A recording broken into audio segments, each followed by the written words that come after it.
चुनाव के दौरान हो या सोचिए चुनाव खत्म हो गया, लेकिन इसके बाद भी हिंसा खत्म होने का नाम नहीं ले रही है। बने रहेगा विद्या। हमारे साथ कुछ मेहमान जुड़ चुके हैं। भारतीय जनता पार्टी से प्रवक्ता माधवी अग्रवाल मेरे साथ हैं, टीएमसी के संजय सरकार हमारे साथ जुड़ चुके हैं, अनंत विजय वरिष्ठ पत्रकार हैं, रमनीश वत्स राजनीतिक विश्लेषक हैं और आरजेडी से प्रवक्ता बादशाह आलम भी मेरे साथ जुड़ चुके हैं। आप सबका स्वागत है। सबसे पहला सवाल बीजेपी प्रवक्ता माधवी अग्रवाल, अभी सत्ता में आए नहीं है, अभी शपथ ग्रहण हुआ नहीं है, लेकिन ये सिर्फ एक मर्डर नहीं, पॉलिटिकल संदेश है क्या भारतीय जनता पार्टी के लिए?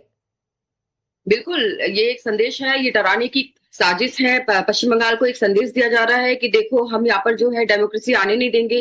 तो बंगाल जिस तरीके से स्थितियों को देख रहा है, जिस तरीके से इतने सालों तक राजनीतिक हिंसा का शिकार होता रहा है, उसके इतर जाके भारतीय जनता पार्टी ने कोशिश की कि अब बंगाल में जो है भयमुक्त बंगाल बनाया जाएगा। यही नारा लेकर पश्चिम बंगाल में भारतीय जनता पार्टी चुनावी मैदान में आई और उनका क्योंकि हमने अपने खुद इतने संघर्ष देखे हैं, 300 से ज्यादा कार्यकर्ता हमने खोए हैं। तो ऐसी स्थिति में भारतीय जनता पार्टी इस दंश को समझती है, इस तकलीफ को समझती है कि राजनीतिक हिंसा का शिकार जब होता है इंसान तो उसके घर पे, उसके परिवार के ऊपर क्या बीतती है।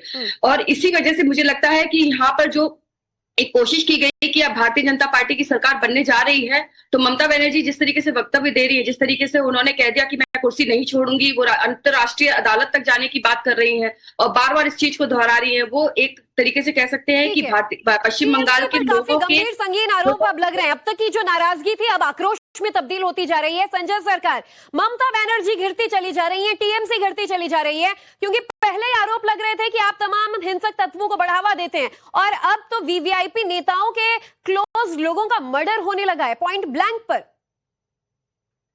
देखिए, सबसे पहले जो घटना घटे है हम इसको निंदा करते हैं, निंदा नहीं है इसको। मैं चाहता हूं बहुत जल्दी इसको इन्वेस्टिगेशन करके 1 साल के अंदर नहीं 6 महीने के अंदर जो आरोपी है उसको फांसी दिया जाए, न तो इनकाउंटर कर दिया जाए।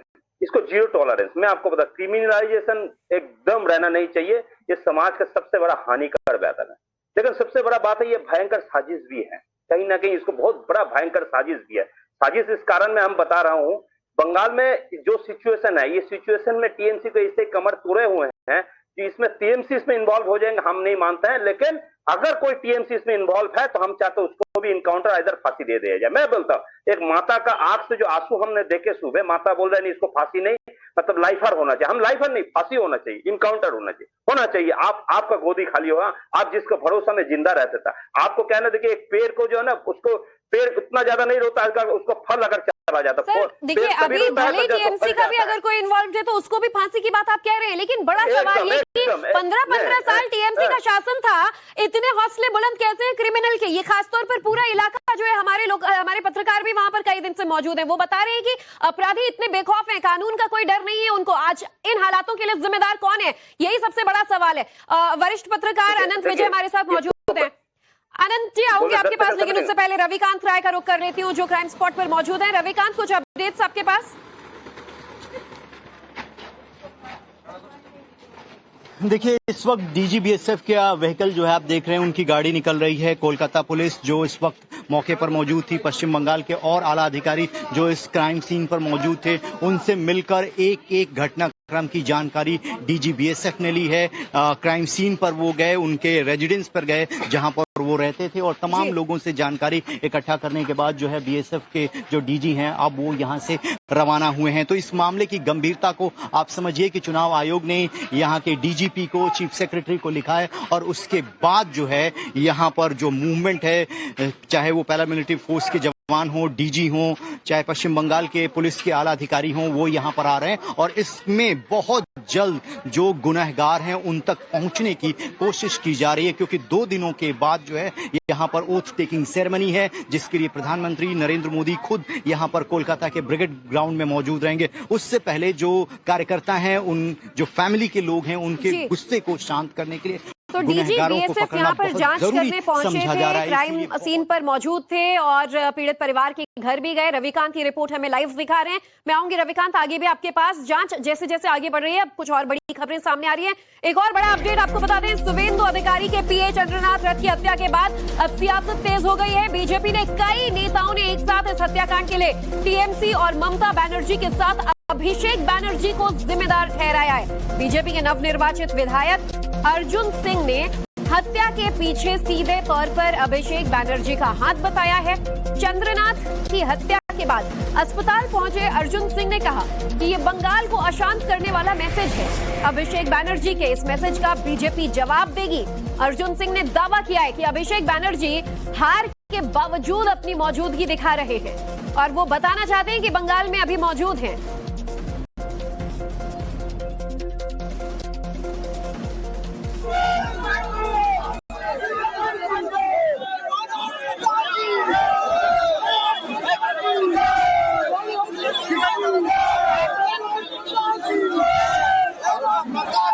अभिषेक बनर्जी ने एक मैसेज दिया है कि भले हम हार गए हों लेकिन हम बंगाल को अशांत करके रखेंगे, और वो मैसेज क्लियर है कि इस मैसेज को हम लोग ग्रहण करते हैं और उसका जवाब भी देना चाहते हैं। 2 दिन बाद शपथ होने वाला है, उससे पहले इस तरीके से हत्या करना। देखिए, प्रोफेशनल शूटर को जो काम देता है ना, उसका डेट और टाइम फिक्स नहीं होता, वो अपने हिसाब से काम करता है। ये काम वो लोग प्रोफेशनल शूटर के द्वारा कर रहे हैं। आपको किस पे शक है? क्या लगता है कि अभिषेक बनर्जी करवाया? पक्का आपको लगता है? उनका पक्का उसने कहा। शुभेंदु अधिकारी का क्या हाल है? बड़े अधिक मंत्री सारे लोग वहाँ मौजूद, सारे लोग टूट चुके हैं। देखिए, बंगाल के लोग ऐसे भी नरम दिल के लोग होते हैं, इस तरह के हत्या भत्ता देख उनकी अवस्था खराब हो जाती। तो एक मैसेज उसने दिया है और इस मैसेज बंगाल के लिए, मैसेज बीजेपी के लिए कि अभी भी हम हैं और इसको जवाब देना हो। आखिरी सवाल है, पुलिस के वाला अधिकारी पहुंचे हुए हैं, आपकी बात हुई, क्या चाहते हैं आप लोग इसके ऊपर? देखिए, हम लोग तो स्पष्ट भाषा में बोले हैं कि पकड़ो, इनकाउंटर करो, समझो, बूझो और इनकाउंटर करो। आज यदि मेरी बेटी का बाप मर जाए तो आएगा दोबारा? ये पॉलिटिकली पोस्ट पोल वायलेंस है। इसमें अभिषेक बनर्जी और ममता बनर्जी को तुरंत गिरफ्तार करना चाहिए। सुनिए, ये सिर्फ शुभेंदु अधिकारी को डराना होगा कि अभी भी अभिषेक बनर्जी है, वो कुछ भी कर सकता है। उसको अपना सम्मान बहुत लगा। अभी जो चेयर गया है ना, तो वो चेयर उन लोगों को बर्दाश्त नहीं हो रहा है। तुरंत अविलंब पहले ममता बनर्जी को और अभिषेक बनर्जी को गिरफ्तार करिए, नहीं तो आग लगेगा बंगाल में।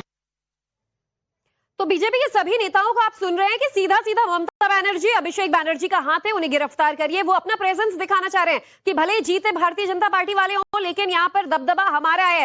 अनंत विजय जी, पश्चिम बंगाल में इतने सालों में जितनी हिंसा की घटनाओं को प्री पोल पोस्ट पोल आपने देखा समझा, इस घटना को कैसे अलग मान रहे हैं? क्या टीएमसी पर जो आरोप लग रहे हैं उसमें दम आपको नजर आ रहा है कि ये एक तरीके से अपना प्रेजेंस दिखाने की कोशिश है कि जीत चाहे जिसकी भी हो, दबदबा यहाँ पर टीएमसी का बरकरार रहेगा?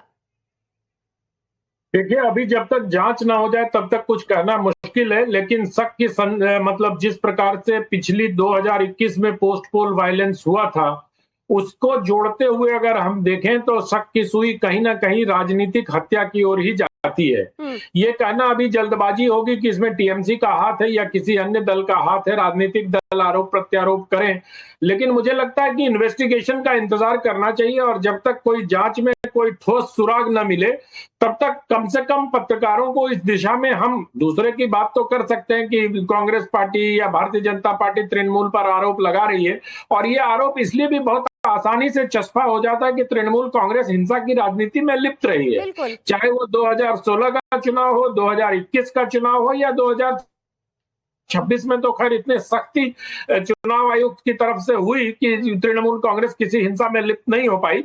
लेकिन अब क्या एक प्रश्न और उठता है, क्योंकि हम पत्रकार प्रश्न तो उठा ही सकते हैं। अभिषेक बैनर्जी ने जिस डायमंड हार्बर मॉडल की बात की थी, क्या ये वही मॉडल है?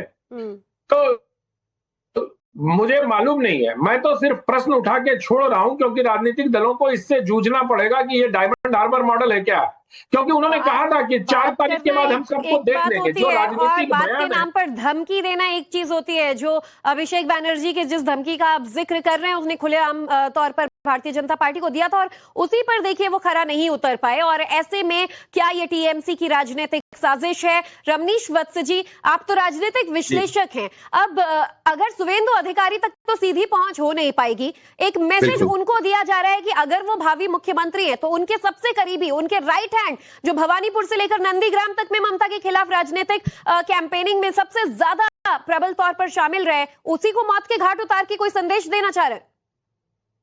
सबसे पहली बात है, आपने एक प्रश्न किया था कि 15 साल की सत्ता में टीएमसी की सरकार ममता बनर्जी रहती, उसके बावजूद भी इन सब चीजों को उन्होंने इस हिंसा, दंगा और अराजकता को उन्होंने कंट्रोल नहीं किया। वाकई में कंट्रोल नहीं किया, क्योंकि देखिए, एक ममता बनर्जी की बात करें, चाहे अभिषेक बनर्जी की बात करें, एक लंबी फौज उन्होंने तैयार किए थे जो हिंसा को हवा देने का काम करता था। वो था व्रत मंडल की बात करें, बम्बाई शौकत मुल्ला की बात करें, चाहे शाहजहां शेख की बात करें, चाहे हम सायरन विश्वास की बात करें, चाहे फिरहाद हकीम, ऐसे लोग जो हैं, ये सारे सिलेक्टेड जो लोग हैं, ये हिंसा और को हवा देते थे। पश्चिम बंगाल की राजनीति में चुनाव के बाद राजनीतिक वर्चस्व को लेकर होने वाली हिंसा का इतिहास काफी पुराना रहा है। इसके पहले लेफ्टिस्ट ने किया और आज जो है ममता बनर्जी की सरकार टीएमसी ने 15 सालों से कर रहा है, और आज हार को पचाना बहुत ज्यादा मुश्किल है इनके लिए।